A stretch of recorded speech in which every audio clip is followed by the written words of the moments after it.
Well, good night, everyone. I'm Kristen Anderson, and I'd really like to thank you for joining us today for our presentation, Out and Proud, Lesbian, Trans, and Queer Women of Lafayette, part of our Council of Lafayette Women virtual conference. We really appreciate you all taking the time out of your busy professional and personal lives to connect with Lafayette tonight, connect with all of us. Before I introduce some of our speakers, I'd like to go over just a few housekeeping items. First, please know that we've utilized the audience mute button in order to ensure that the presentation isn't interrupted by any background noise that might be going on. We do invite you to include your full name and your class year, and also your pronouns if you're comfortable, on your profile by renaming yourself. For the best viewing experience, we suggest that you click speaker view up in the top right corner of your screen.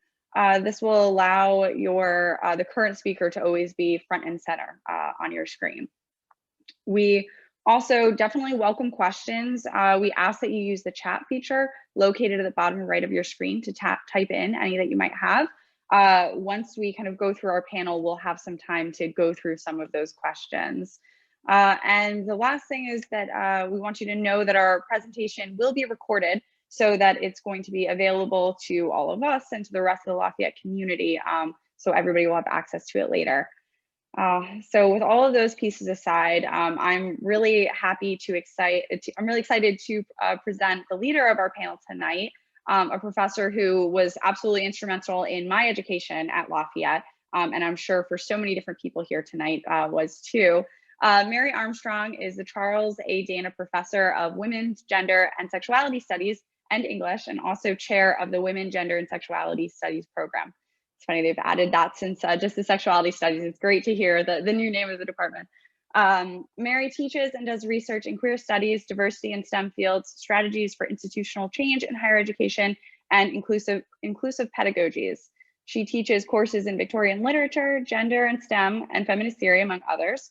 Her classes, WSG 340, Sexuality Studies, is Lafayette's first LGBTQ plus course. And Mary is also the co-founder and co-director of the Queer Archives Project, where she works alongside with people at both Skillman Library and also a variety of Lafayette students. With that, I'm going to turn it over to Mary to introduce the rest of our panelists. Thank you, Kristen. That was lovely. Hi, everyone. I'm extremely glad to see so many people here tonight. It's wonderful to have you part of this program. I appreciate that nice introduction. I'm very excited for this evening's event, and I was very honored and pleased to be asked to moderate this really important panel. So I'm glad you're here, and I'm glad I'm here too. I want to shout out to the Council of Lafayette Women and thank them for making this panel part of the CLW conference. I want to give special thanks to Ellen Weiler, who was the organizer of the conference that has many, many, many moving parts. She just gave you a wave there. Class of '83, Ellen has been the person who opened up a space in the conference and has worked with the panel to create this really, I think, groundbreaking moment for CLW and for the college. So thank you for your leadership, Ellen, and for your work you've put in on this panel and all the other panels in the conference. I think this panel is part of a larger wave of the emergence of interest in LGBTQ stories and histories in life at Lafayette College. And I think that's really exciting. I want to mention a couple things before I turn it over to our panelists to introduce themselves. I want to note that there is an alumni group called the Pride Network, the Lafayette Pride Network. If you're interested in that group, you can easily connect to it through alumni relations.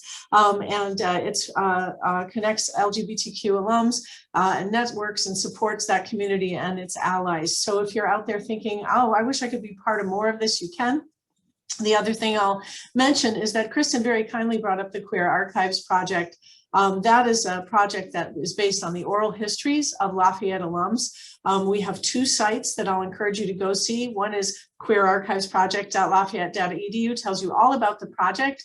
Everyone on this panel has either given an interview for the project or will. We didn't quite get Brooke O'Hara in there. COVID beat us out by a few days, but we'll get that eventually. I'll also suggest that you take a look at qap.lafayette.edu when you have a chance.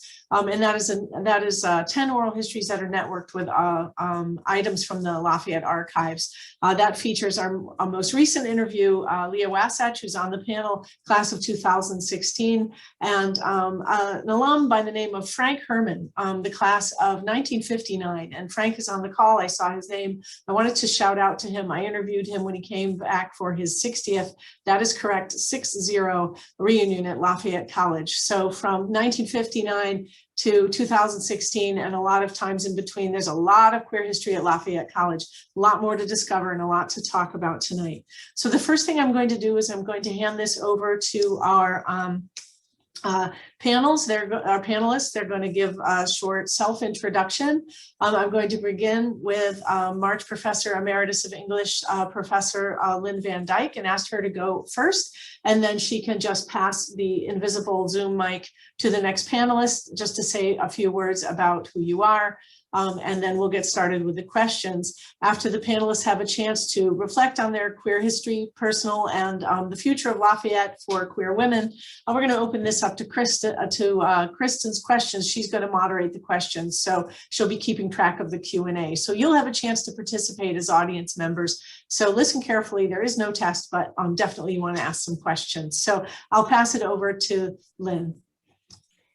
Thank you, Mary. Just so that I don't go on too long, I think what you're saying is that I should introduce myself and then provide some brief comments, right? And then pass it over. Right. Yes, that would be anything you want to say by way of who you are, when you were at Lafayette, just so folks sort of know who you are. Okay, yeah, because I have about 4 minutes worth of history to present. Is that okay to do that now, or do you want me to introduce everybody else first?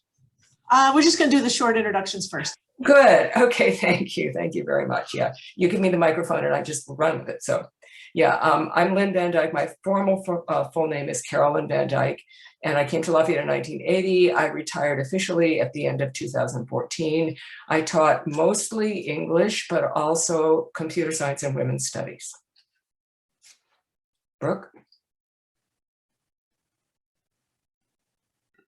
Hi, yeah, I'm Brooke O'Hara, and I went to Lafayette 91 to 95. I majored at first in engineering, but then my last year switched to English. So I have an English major, and then theater. And now I teach at UPenn, where I teach creative writing and theater, and I am a theater director and a performance maker. And I feel like I should say something about why I'm wearing a hat, because I just haven't cut my hair since the pandemic, and I'm starting to feel like I'm like not my gender with my hair. It's so long, so I feel like it's a little more my gender to wear a hat. Yeah, thanks. And I'll pass it on to Kristen. Kristen Berger. Hi everyone, I am Kristen Berger. I was at Lafayette from 2011 and graduated in 2015. Double majored in economics and geology while I was there, and also a member of our varsity softball team. And now I live and work in New York City, and I'm a corporate insurance underwriter. Off to you, Leah. Hi, everybody. I'm Leah Wasak. I was at Lafayette from 2012 to 2016. I was also an English major. Go English majors, Brooke. And I was part of the Marquee, the campus literary magazine. While I was there, I ran that for 3 years and got my hands involved and made a mess in several other things. All right, yay mess making, wonderful. Thanks everybody for introducing yourselves. So we're going to start off the panel as sort of an open question for everyone. It's a very broad question, but what we have tonight is a really special group of people who represent different identities and different moments in Lafayette's history, and thinking about the experiences of queer women at Lafayette. That's not one experience, but it's many, many identities and many moments in time. So we're going to open up the panel by asking each of you to talk about, as broadly as you like, sort of imagining your time traveling and you're going back to when you were on campus. And for some, that's a longer time. If you're faculty, I know that myself. To talk a little bit about, like, you've dropped from the sky back when you were on campus. What was the climate like for queer people, for queer women, for people like you? What did it feel like to be at Lafayette at the moment? And take as much time as you like to answer this question. It's just sort of paint a picture for us of your sort of view of Lafayette during your time here. I'm happy to have anybody go first that likes to go first. Since my history is the longest, I think, and maybe provides the greatest contrast, I just have some comments about what it was like and what it became. In 1980, Lafayette had been accepting women students only for about a decade, and it was still very male-dominated.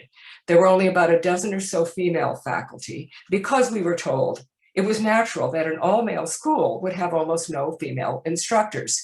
So I guess the idea was that men don't learn from women. Anyway, make that what you will.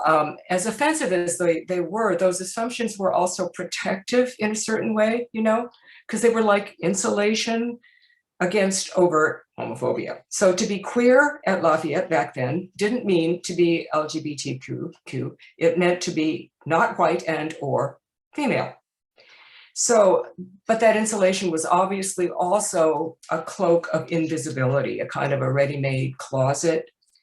Before my partner, who's now my spouse, was able to join me a year later, I was invited out by a couple of male faculty who were really nice guys, but, you know, a little awkward.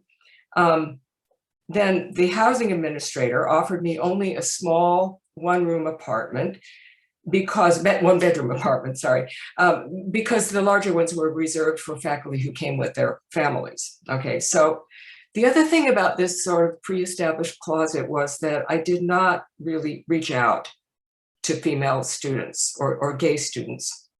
I was not isolated. I came out to young female faculty and found a lot of solidarity and support, and young male faculty too. And together, female faculty and administrators were able to get together and organize and make some changes for females, including female students. But I'll never know how many queer students would have found strength in coming out to me if they had felt safe in doing so. Many of you also know, and this will probably be mentioned by others too, that a publication named the Princeton Review classified Lafayette as a most homophobic college in 1992. And that label kind of had an upside because it triggered some change. In particular, the formation by cisgender faculty of a Friends of Lesbians and Gays. Some administrators, particularly the college chaplain at that time, had always been supportive of gay students and lesbian students. And the administration supported a display of what was called the names quilt. I don't know how many of you recognize that name.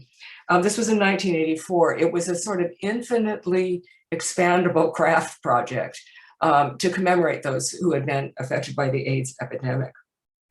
A major event in those early years was the institution of women's studies courses in the early to mid 1980s. All of these things brought queer lives not into the light maybe, but closer to the light. And I regard the last factor, the growth of women's gender and sexuality studies, as the most important force for positive change at Lafayette. Positive change is still happening, and this is the last thing I'll say. I just happened to see an article in the Lafayette about problems with sororities, and it contained these sentences, quote, along with racial representation, queer representation was also an issue for many women. And that's one reason that they were leaving sororities. One student wrote that as a gender expansive person, they didn't feel as though Greek life was the space to explore that aspect of their identity, close quote. As I recently wrote to a female professor who arrived not long after I did, who would have imagined back in our early days that there would even be such an expression as queer representation, let alone that Lafayette students would think there should be more of it. More power to them. Awesome, thank you, Lynn. And I'll thank you especially for starting us off in a way that keeps us thinking about gender and race in ways that when you said being queer wasn't the only way to be queer, but to be not male identified, to be not white, to be an outsider in any way. And so that's a really important perspective. I hope we can keep going as we talk about being a queer woman at Lafayette. So wonderful. Thank you for getting us started with that. Anyone else like to jump in? Sure, I will give the little change I saw from my time. 2021 will be the 10-year anniversary to me starting at Lafayette back in 2011. And when I got to campus, I wasn't even out to myself, which is laughable looking back, but it took 3 years of being at Lafayette to come to grips with my own sexuality and then come out to myself and then come out publicly. So when I stepped on the campus, I can't say I was thinking about it, especially in the recruiting process for softball. It wasn't something at the top of my mind. So for the first 2 years, wasn't something I was thinking about too much. And then I was ready to come out. And I had a issue on the softball team. We'll leave those details for another time, but I brought the issue to a fairly high-ranking legal aide to the college. And I said, I think there might have been some discrimination based on my sexual orientation. And the very first response I received from one of the highest ranking legal professionals at the college was that in the state of Pennsylvania, there is no law banning discrimination based on sexual orientation. Those are the first words I heard from my college regarding what they thought about my sexuality. I take that, I digest it. I had a lot going on in athletics. And this is the spring of 2014 now. So I take that summer and I'm still getting comfortable with who I am. I come back in the fall and I just become so passionate about this topic at Lafayette specifically. And so I'm searching around, how do I get out there? How do I support now this cause that I'm so passionate about? And I'm not finding much. The only thing that was on campus at the time was a club. I think they still exist. And I'm blanking on the name of the club right now, but it was in the middle of our student center. You're thinking of Quest, Kristen, right? Quest, yes. Thank you, Leah. And rainbow flags, very stereotypical and flamboyant in every way that you would think of our community being represented. And that was not me, and that was not what I was comfortable dabbling in my very first effort to be out on campus. And I was approached by another student who felt the same way to start a club called Behind Closed Doors.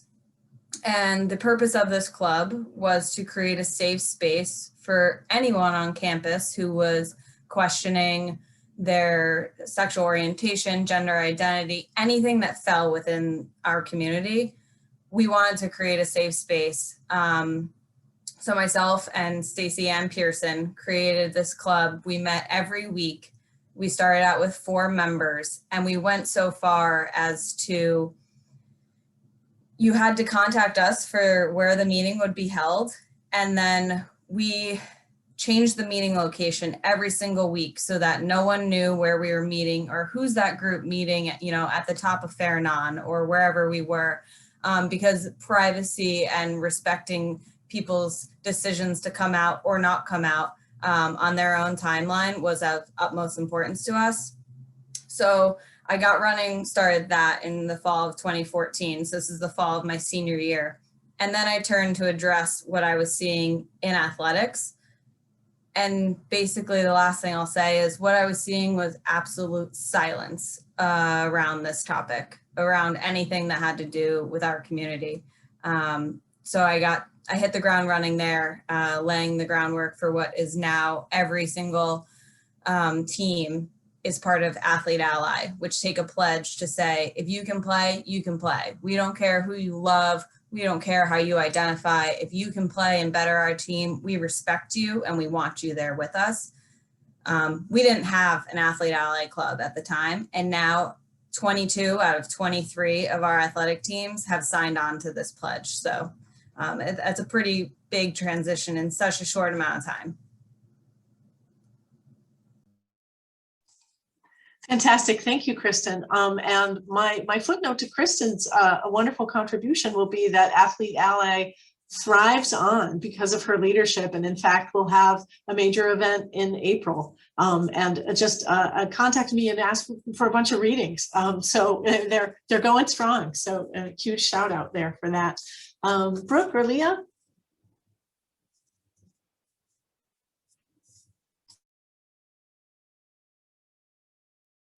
Okay, I'll go back again in history. Well, I was a student when Professor Van Dyke was there, and I didn't realize you started the Friends of Gay and Lesbian. No, you didn't. No, I didn't. But a group of faculty did at the time. Yeah, but I wasn't part of that. You know, it's interesting. I also was never out when I was at Lafayette. I mean, I didn't even know really. I didn't know I was a lesbian, but I was definitely queer. And I actually, thinking back to the sororities, I remember like I spent like all my time with these two women friends of mine, and we just like were, inseparable. And on pledge night, our RA like had a little like snacks out and stuff, and she like called us into the lounge at Watson Hall and was like, "Can I meet with you?" And she was like, "I just want to talk to you about like how you're feeling, you know, like you must feel really left out and all this stuff about," and we were all like dumbfounded because we have no interest in being in a sort, like we were so like, in a way, our gender was so not the Lafayette woman that it was like none of us knew how to take the moment. I remember like eventually we were by ourselves, and even now when I talk to them, we just giggle uncontrollably about this moment. But it is a moment where somebody is like, it's like, in a way, I feel like that's my entire experience at Lafayette, which was just like not being what, just I always feeling like an outsider and always feeling sort of queer and like scrappy little troublemaker or something. But I did join the Queer Ally group, but there were no out gay and lesbian students that I knew. And I had one friend who was in the Ally group that had came out to me, and Tony Kushner, the playwright, was coming, and he like insisted that a gay or lesbian student come to the lunch or he wouldn't come.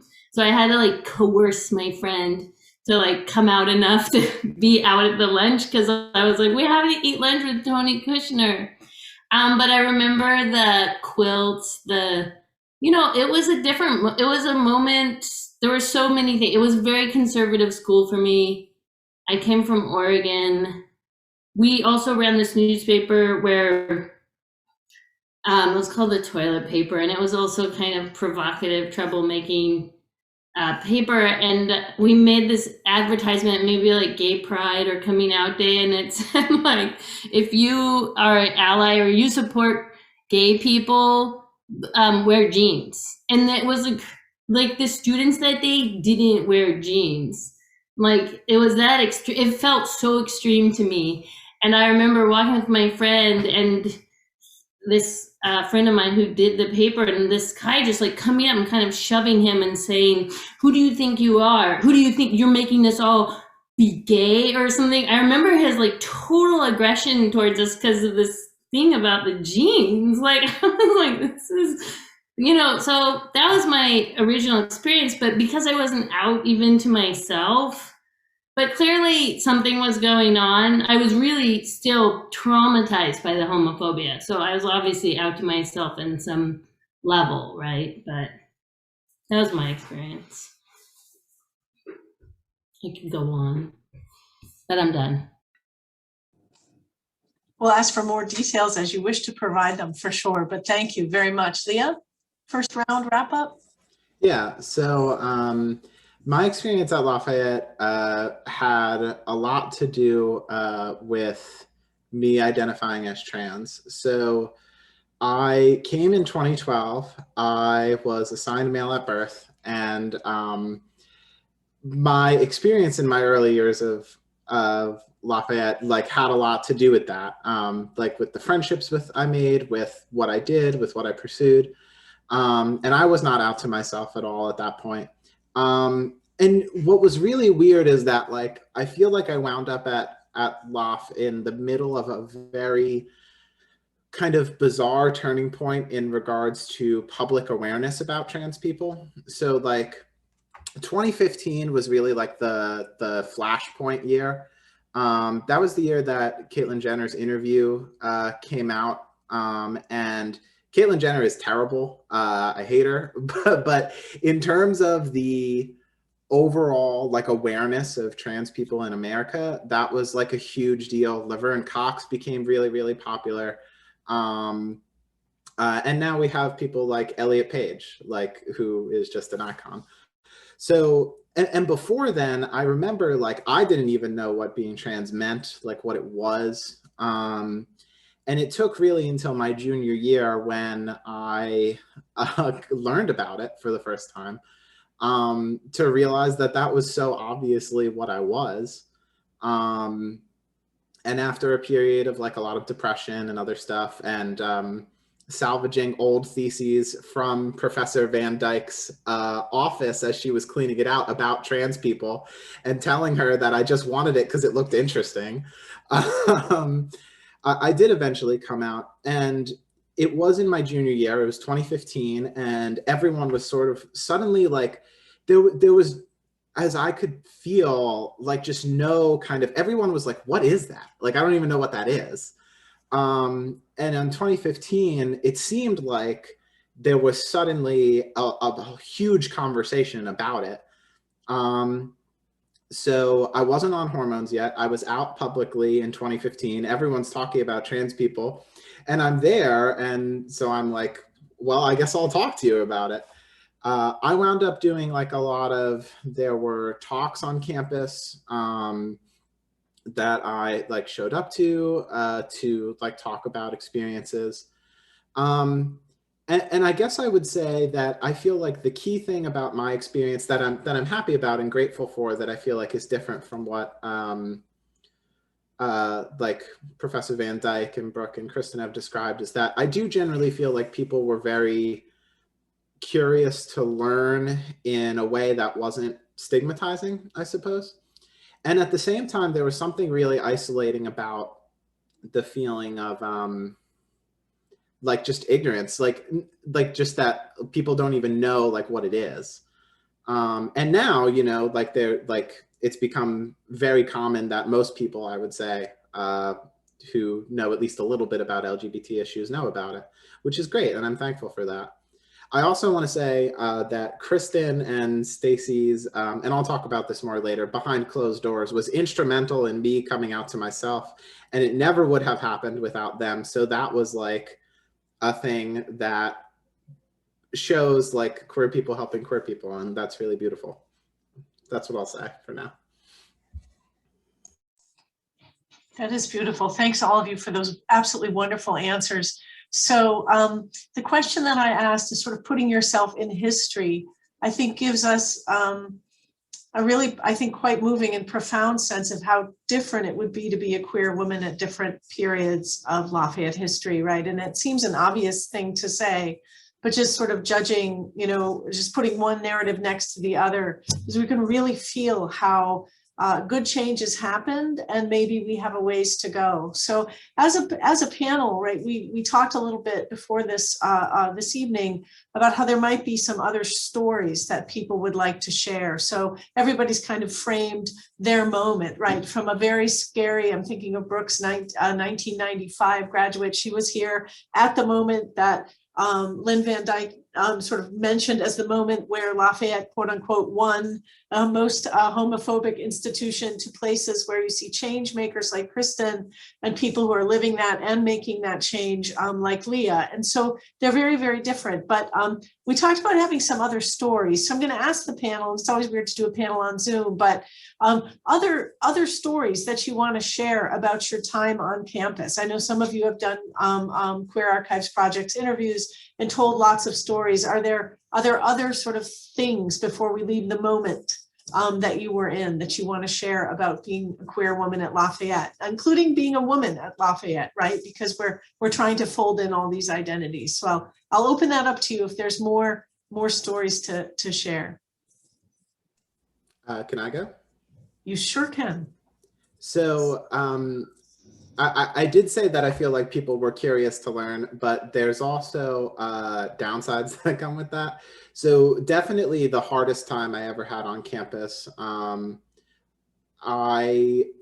had changed the clothes that I was wearing to deal with the massive gender dysphoria I was feeling at the time.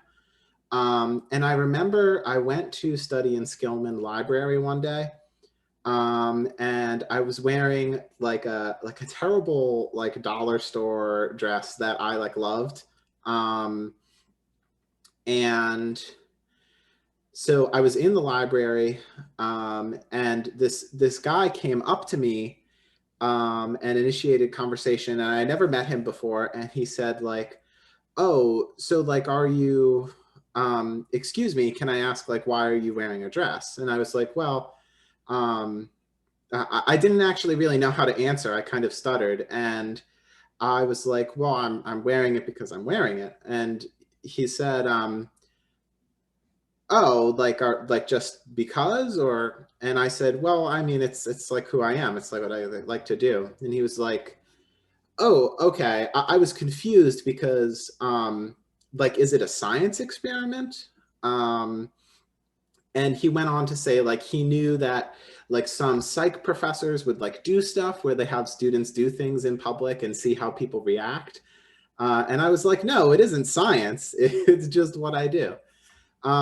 And it was really disheartening because I think like, you know, to me, it didn't feel like an expression of hate so much as an expression of like confusion and almost like alarm in some ways, like that something is happening and that it must be explained in some way.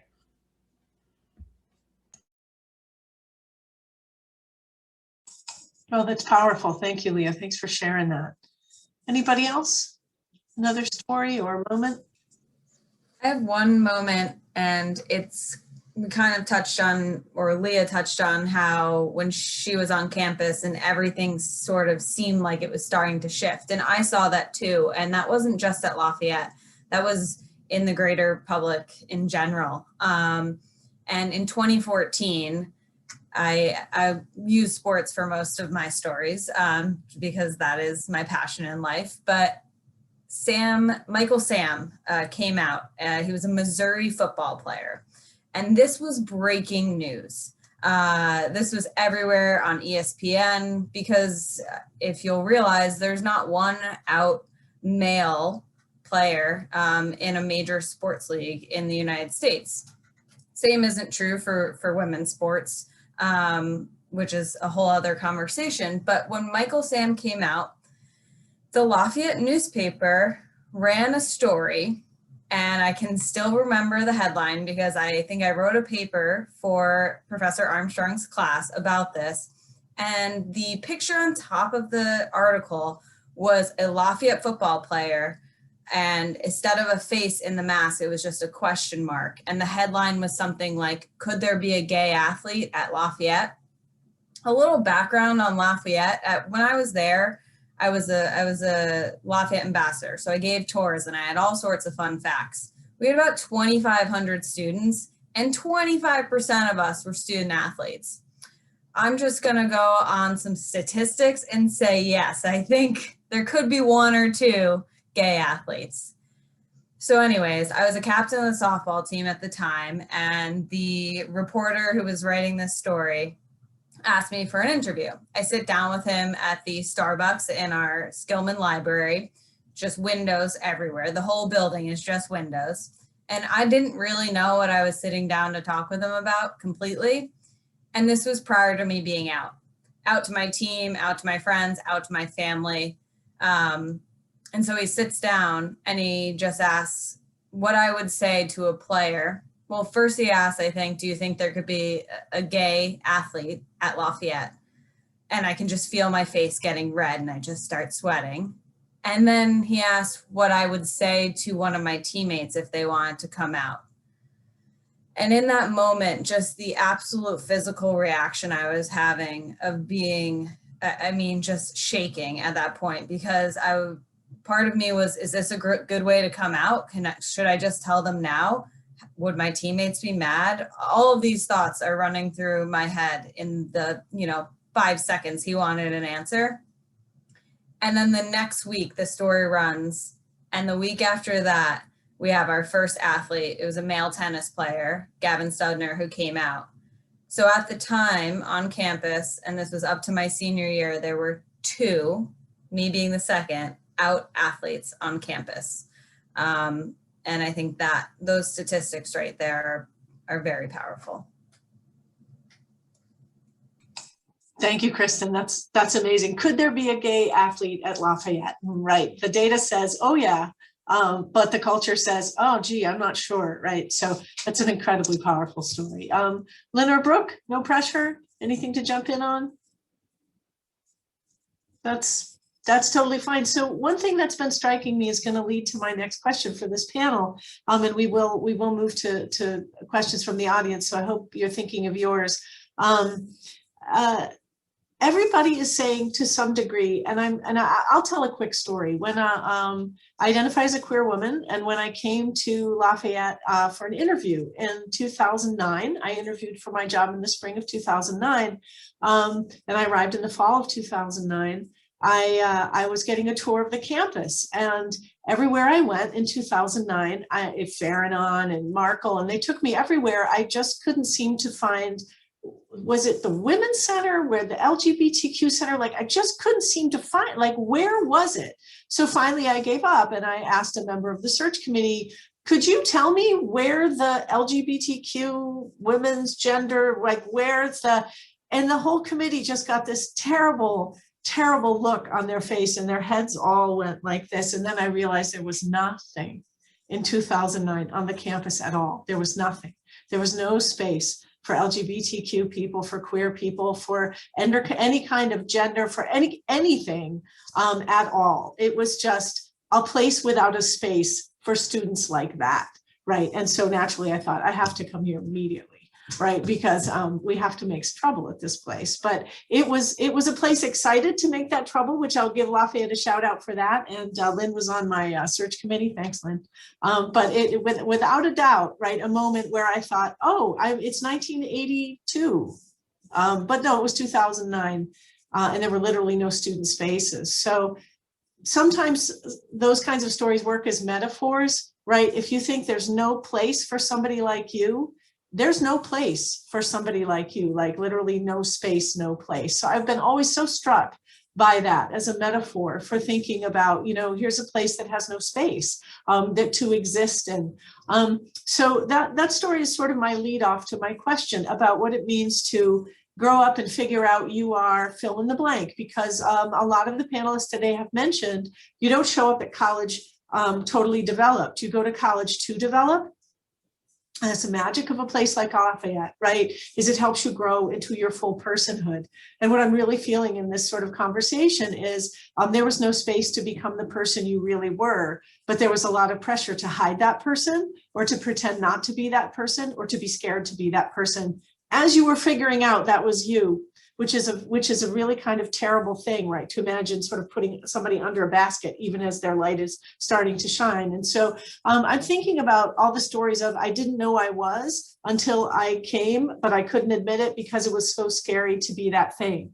And so my question is, because so much of LGBTQ history is about not being seen, right, for safety and hiding or finding safe spaces, making a brilliant space like behind closed doors. So thinking about this, I'll ask the panel, what makes a college, like what are the working parts that make a college wonderful for, what's the antidote? What makes a college wonderful for queer women? And if you know how to get there, I definitely want to hear that part too. Go right ahead. Brooke, I think that's interesting. Everything you say just totally rings true to me. I started to teach actually at Mount Holyoke College in 2008. And when I started teaching there, at that point, there were already transgender students, trans men. And it was just this moment for me where I was like, I wish I could do it all over again. And not that Lafayette's never going to be an all women's college in Western Mass, but it was shocking. It was so shocking to me to like what these women knew and how they dealt with gender and how like everything. I was like, what? You know, so I think it's an interesting thing. I think about that thing where people are afraid. When I was like on a plane once and this guy was describing to me why he homeschooled his children, and it was because like teachers were gonna like tell his kids about teach that homosexuality is okay, and he's gonna turn his kids gay. And I think about that idea of turning somebody gay, and I actually don't think it's off base, because I actually think so many of us are gay or queer or trans, and nobody turned us gay. They just like gave us permission, right? And so I don't think people are just gonna, and I think like right now, I mean, as a faculty member at a school, like watching my students come in and dealing with like, how do you address pronouns where people aren't ready to say pronouns? Like, how do you make space without forcing space, and all of these, like, where is the space for permission? So, I feel like Lafayette was just like way behind in history. Like when I look back, it's like if I was a queer person, it would just be like blast to the past. Like even my last year at Lafayette, I had worked the summer before in New York, and all my friends in New York were queer. So I'd go every weekend. I was around gay and lesbian people, and then I'd be at Lafayette. It was like it didn't exist. And so I guess it's like, how do maybe it's not just Lafayette, it's like our parents and everything. I'm like, permission, like how do we make permissions for people? And because people really thrive in the space of permission to do all kinds of things, permission to fail, permission to say the wrong thing, and that kind of thing. I don't know if that answers the question, but. Of course it answers the question, right? So how do we create why do we create a space that gives people, queer young people, the ability to grow up into the queer young people they were meant to be? Like what does Lafayette need to do, right? So I'm going to echo Ellen a little bit when we start. A lot of the idea about this panel, and it's the idea about having a queer affinity group for alums, and it's the idea about having the queer archives, is creating a space, right, where the next group of students never, ever, ever have to tell stories where there was no place to go, or no one would listen to them, or everyone assumed they were straight, or, right, how do we create that space? What does a college look like that creates the dream space that Brooke is talking about? What needs to happen? Is it classes? Is it spaces? Is it policies? Like what are the magic ingredients? Classes have to be part of it. I mean, I think for many college students, many young people in general, exploring ideas and identities sort of at a distance, right? Reading about them, enacting different kinds of roles, just having the opportunity to kind of go back and forth. I was really struck by Kristen's revelation, and I'd never thought about this, that all of the rainbow flags are wonderful. They're very important. That space has to be there. But there also has to be some opportunity for people to worry about it themselves, to question, to open up to others safely. And so the behind closed doors was just absolutely key.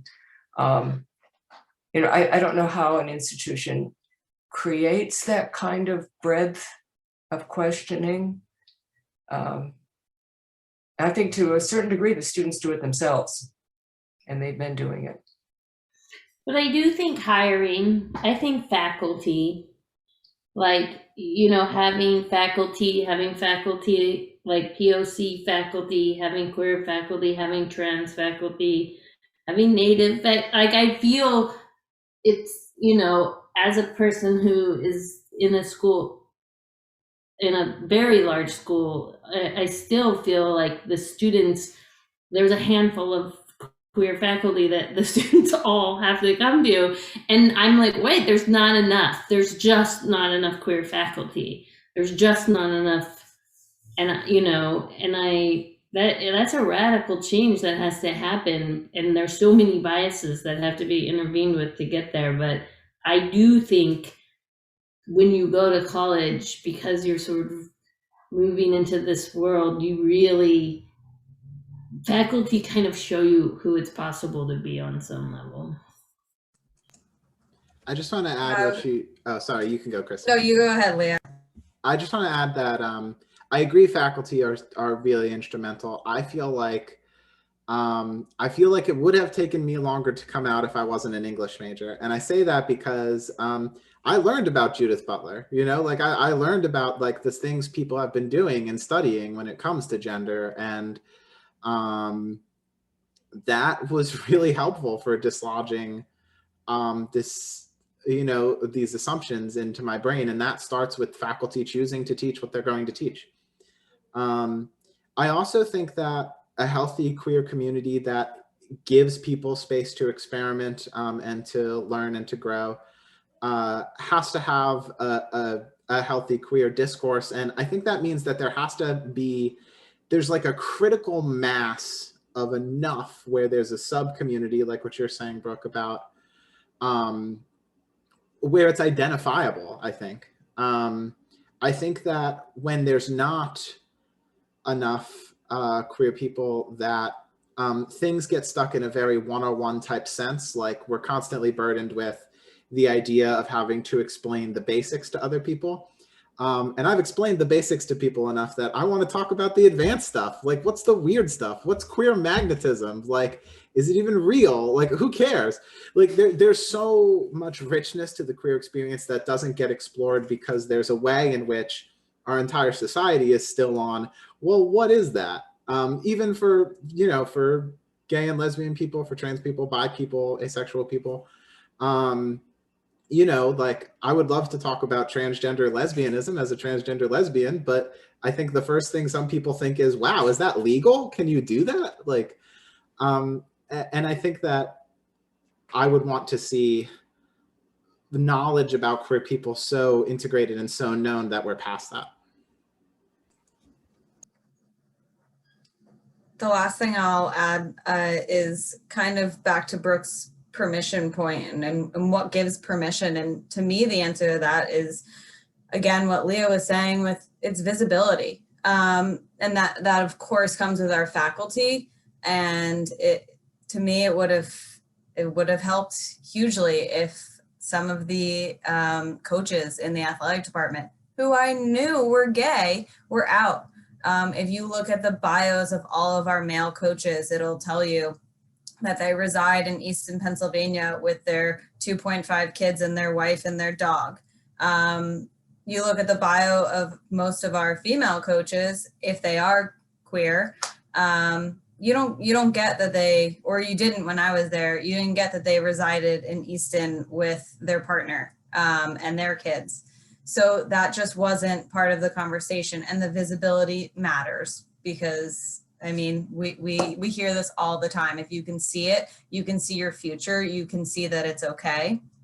To me, that would have made a world of a difference. And it did, because once I found it on campus, my life completely changed senior year when I found my community taking women and gender studies classes with Professor Armstrong. And then I used her as a mentor to get BCD started behind closed doors. And then Professor Kira Lawrence in the geology department. And she helped me connect with athletics. So I had these people because I could see them. They were out. They had the little rainbow triangle in their office doors. I knew they were a safe space and I could go to them and get the support I needed. But then I hear today, and I talk to current students who are working on these same things, and they're using the same pool of resources. And so I just wish that pool would grow, and that we weren't constantly taxing Professor Armstrong and Kira Lawrence. And then to Leah's point with just a critical mass, because you want to pass the baton. All I wanted to do was to pass the baton of behind closed doors and know that it was going to continue, because I saw it make a difference. The moment Leah came out during one of our events was probably one of my most proud moments as a Lafayette student. And I wasn't sure if that was going to continue afterwards, because Stacy and I were graduating. And it's not fair to say that just because you're part of the group now, or because you're comfortable being out, you don't have to take this quote unquote burden. That's something you should want to take. And not everybody wants that. And that's fair too. So the critical mass part is so important. And I think we get there with visibility, because the more visible we are, the more of us will feel comfortable being us on campus. Wow, that was wonderful. Thank you so much. Humbled by these amazing people and these amazing responses. Nothing to say but thanks. And what much of an honor it is to hear all of you share what you have to share. We're going to move to Q&A now. I will just say that what we learned right now is that we need classes that talk about queerness, which is different from queer faculty and staff mentors, right, which is both queer faculty and staff, for example, in athletics, and certainly a lot more spaces and visibility. And I think Kristen Berger said the magic word, resources. You just can't keep going to the same small well. You need more resources for queer students and students who are figuring out their own story.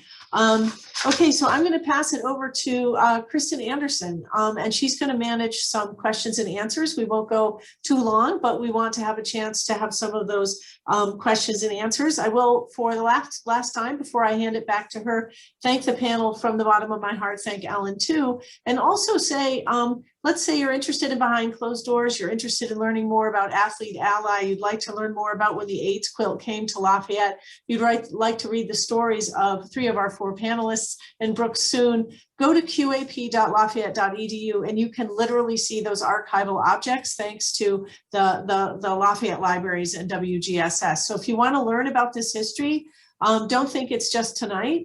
It's actually being built out there thanks to students and the libraries and a lot of people who care about keeping these stories alive. And so go see that site. There's a lot of other interviews too, and there's a lot more that connects to, it's a college, keep educating yourself. Kristen? Great. So we still have a few minutes for any questions that might come in. So I see here's a question from Ellen. Did you go to your parents, Lynn, or to your partner to discuss how welcome or unwelcome you felt at Lafayette due to bias and lack of resources? I would love to hear from anybody on the panel to answer that.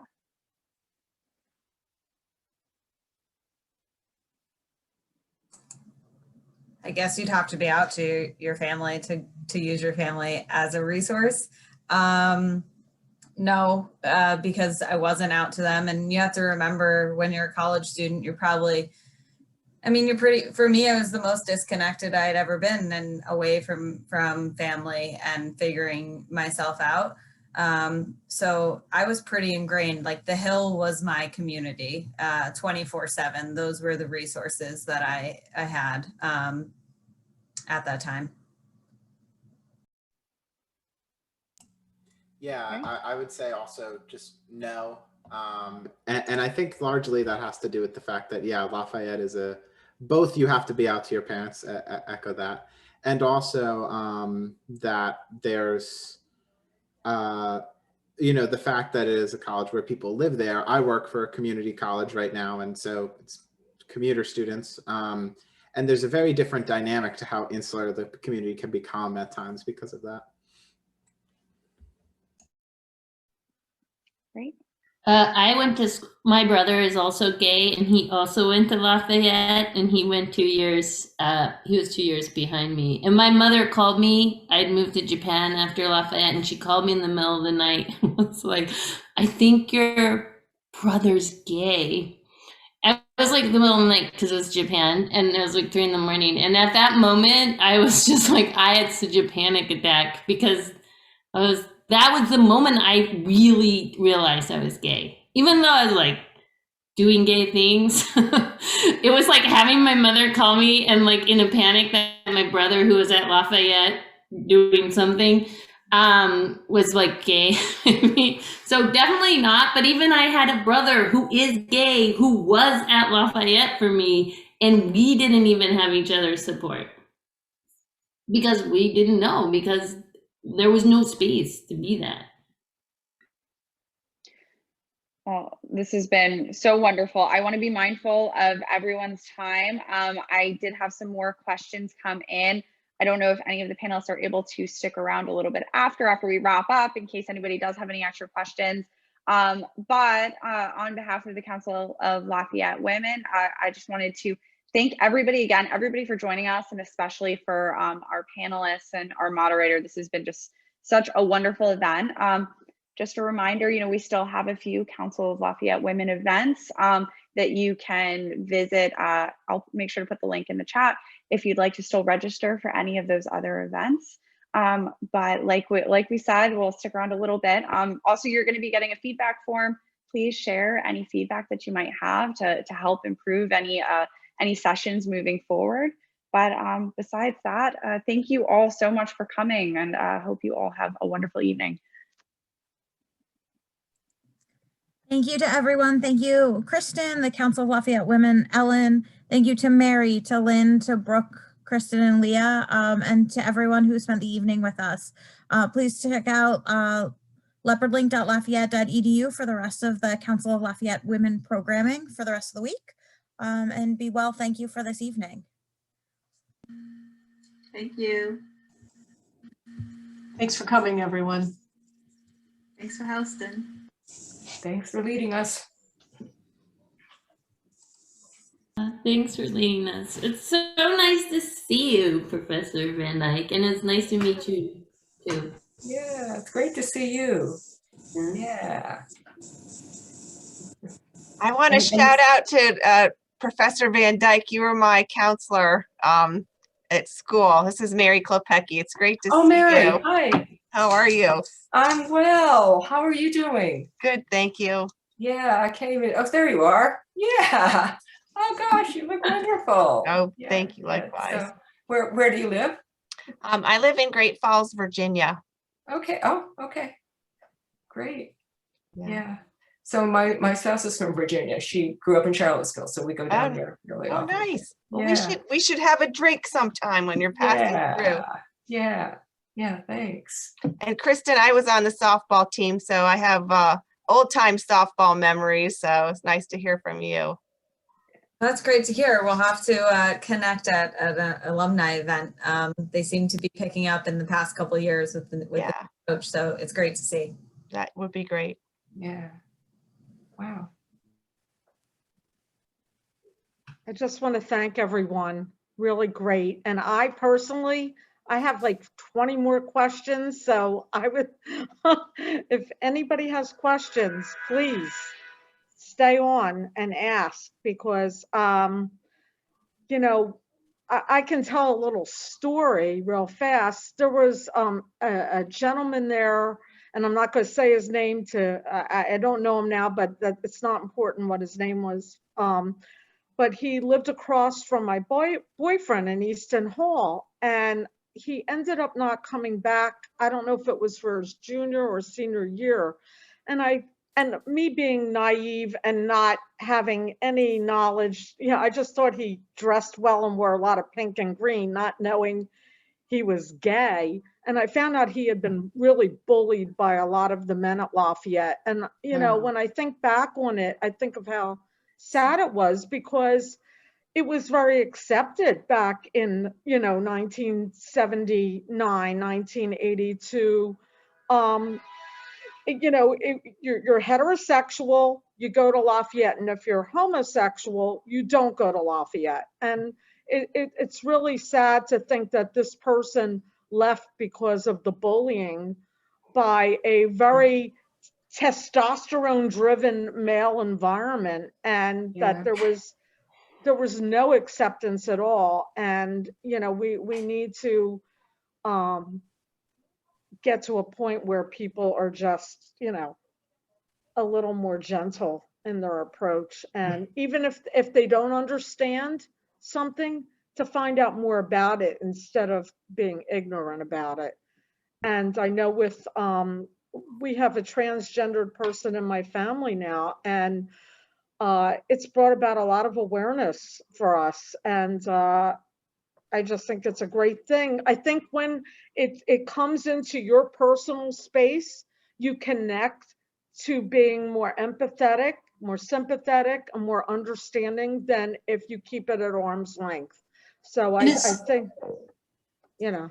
It just seems to me that's part of what it is, right? It's the hiding that makes that inability to connect in some valuable way. That's the whole root of the problem, right? Once you know a person, it's harder to feel a certain way abstractly when you know a human being. I mean, some people can do it, but you know, it makes it harder. There is more empathy there, and I think that makes a big difference.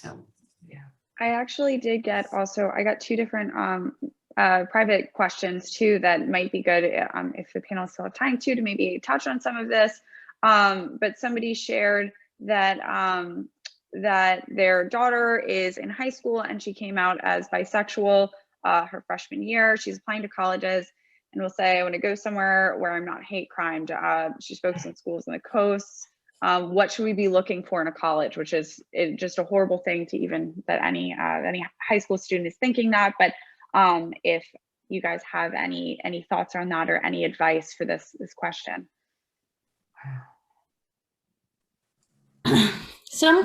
My next one. Some colleges, you know, they already let you have your own name. I mean, there's just some basic things that show how progressive a college is, which is you don't have to struggle to have your name instead of your dead name be in the you know, there's just some colleges that are really set up to support students even before they show up in terms of like identifying as queer or as gender queer or trans. You can see it just even literally when you're applying, like how students allowed to even name themselves or call themselves.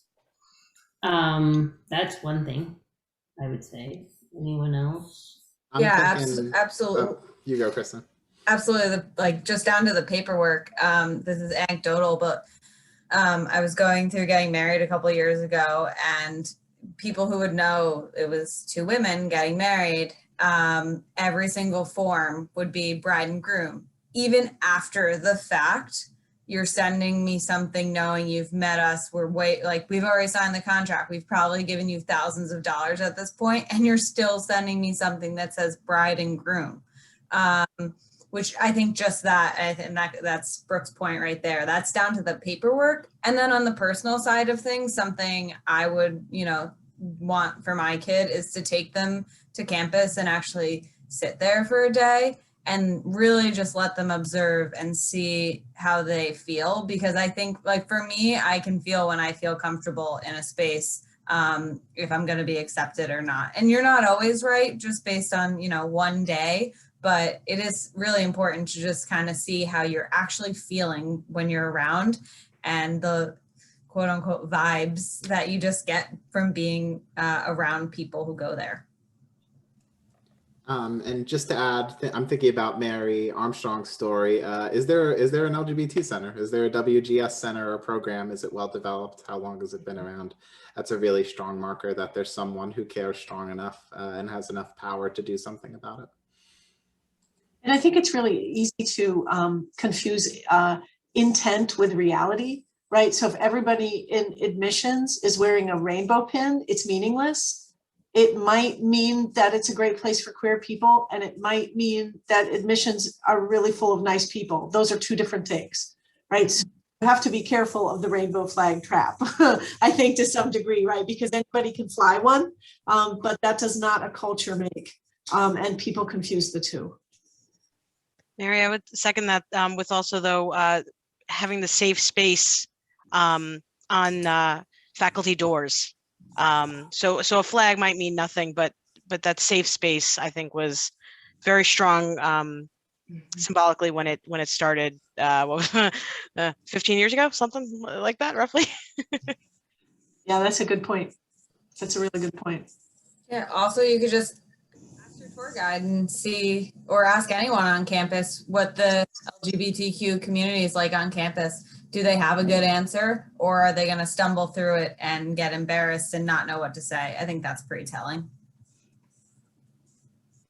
On a somewhat related note, I also received another question that is specifically addressed to Professor Armstrong, but would love to hear everybody's thoughts too of what any advice or encouragement a queer teenage girl considering applying to Lafayette in a couple of years.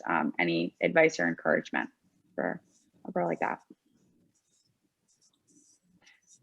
Yes, and I would like to unabashedly show my bias in this response. Get into WGS 101 as quickly as possible. There is always a way to do that, right? Go to the instructor and if needs must say, I'm a queer identified person and this is important for my survival. And they'll be like, you're in, right? I mean, anybody, me or anybody else, right? So, I mean, just go there and get yourself into 101, because something that keeps floating around and everything the panel has said, I'll just try to capture it. There is queer mentoring. Just like students of color need faculty mentors of color and all kinds of things. But classrooms, I think Lynn pointed this out, are spaces where anyone can engage. And this is why the resource question is so important. We need faculty and classes that offer this, where anyone can walk into the room and you don't have to be queer or not queer or even know. You're just engaging, like Leah said, with this knowledge and with these ideas. And it's safe and it's smart. Right? It's stuff that will elevate you and help you think through things for your life. And so get into those classes. You get mentors too, but get into those classes because it will help you find like-minded students, because every queer person knows, nothing like an ally in a hostile straight world. Right? And it's just really important to have queer friends. It's important to have allies, and they're in 101 too. That's my best advice. This is less about being queer and more about Lafayette in general, but just if your plan is to go to Lafayette, just mentally prepare yourself for the homework already. Just get ready, just prepare.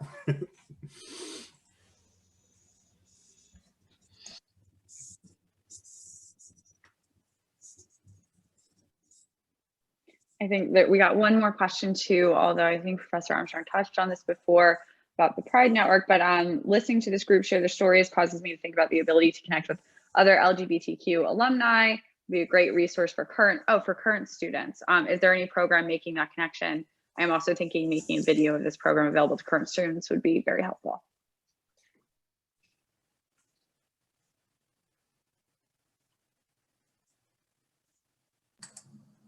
Just put my email on blast. I'll talk to anyone. That's how we did it at BCD.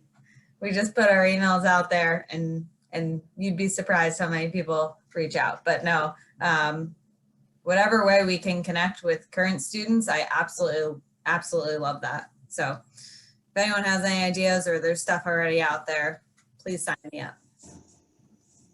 We can absolutely make this available to students. The recording will be posted up, and I'll make sure that Mary and Grayson Thompson both have the link when everything is ready to be shared with the students. Absolutely.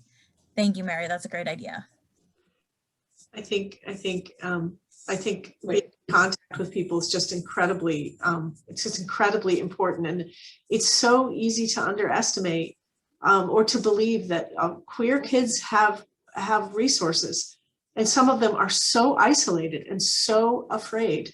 We fall into a sort of like, oh, Lafayette's so much better than it used to be. It's, there's still that kid every semester who comes into my office and says, I don't know what I am going to do. And for them, their life is just like on the line sometimes. I mean, it's that bad, right? And that happens nearly every semester. And I know that happens to other queer faculty as well, where someone's in that place where everything is at stake for them. everybody they love, everything they have, maybe their education.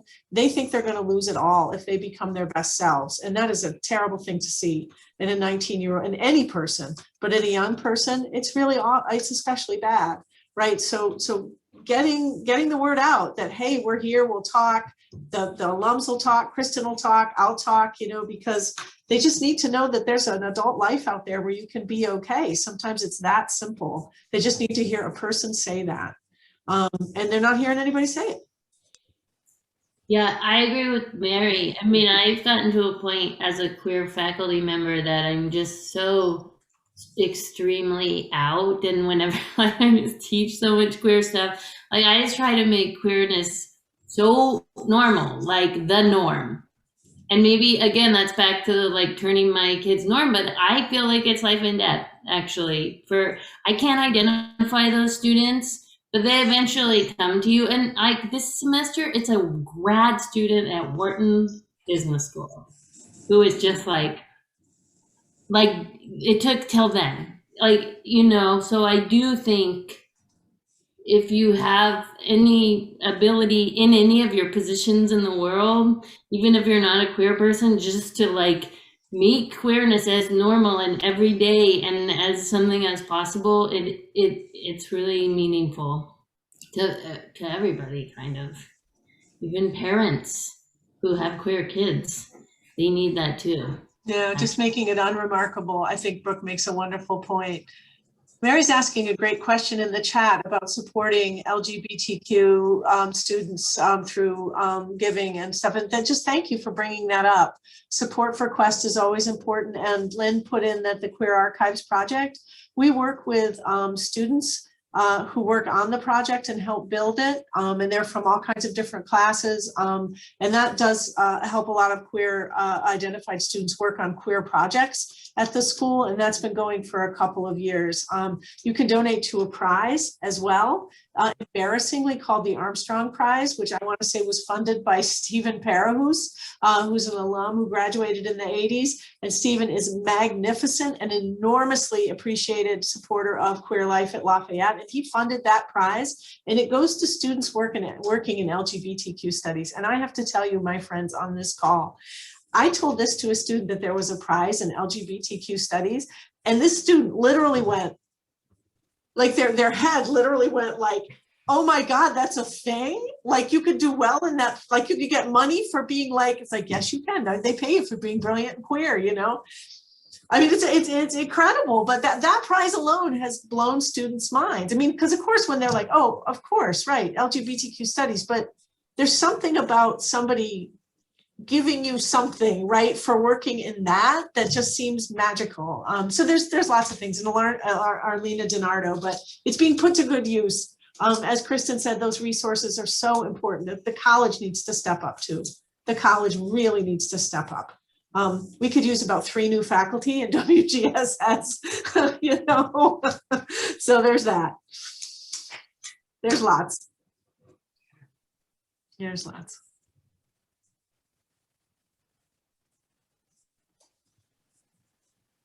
I think that was all the questions that I saw. I don't know if any others. Those are all the ones I saw in the chat. Any other questions or comments or from? Hi, Frank Herman. I already called you out. I called you out as our fabulous 1959 interviewee for the QAP. It is awesome to see you. Thank you for being here tonight. It's been fun and interesting and kind of great to just see what's going on today compared to the time I was in college, where you really had to be totally in the closet or you probably wouldn't have even lived the day out. Yeah, it's amazing to see how times change. Your story is the baseline for so many things in the Queer Archives Project. It's an amazing story. It's really great. Thank you for sharing your story. Thanks everybody for sharing your stories. Ellen, Amy, Kristen, as magnificent as ever. Thank you to the panelists as well. Thank you so much. Thank you. We hope to do more panels in the future. This is not the end. This is the beginning. And I hope this sets a baseline and a springboard for greater things to come and greater awareness for all alumni and alumni at the college. So thank you, Mary, and thank you, Brooke and Leah and Kristen and Lynn and to Renee. I just wanted to give a shout out. I did in the chat. I don't know if she's still on. To Renee Tesoro, class of 82, who is our conference chair. And Renee's worked with me and the rest of CLW on all of these sessions, and it's been really great. And I just want to thank you. And we hope we can be as supportive of your initiatives and that you will continue to be supportive of CLW. So thank you so much. Thank you so much. Thank Have a you, great night, Ellen. everyone. Be well. Thanks, Amy. Thank you.